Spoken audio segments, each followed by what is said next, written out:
Here's how to hide your Active Now status on Instagram. First, open Instagram on your iPhone or Android. The steps are almost exactly the same on both devices. Tap your profile picture in the bottom right corner to open your profile. Next, tap the three lines in the top right corner to open the menu. From here, scroll down to the section called How Others Can Interact with You, then tap Messages and Story Replies. Now, under the section labeled Who Can See You're Online, tap Show Activity Status. Simply turn off the Show Activity Status toggle. That's it!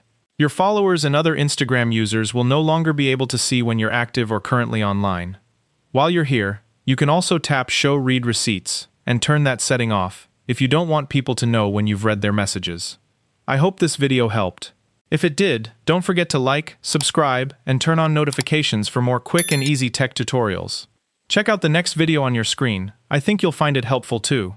Thanks again for watching, and I'll see you in the next one on How To with Sunny.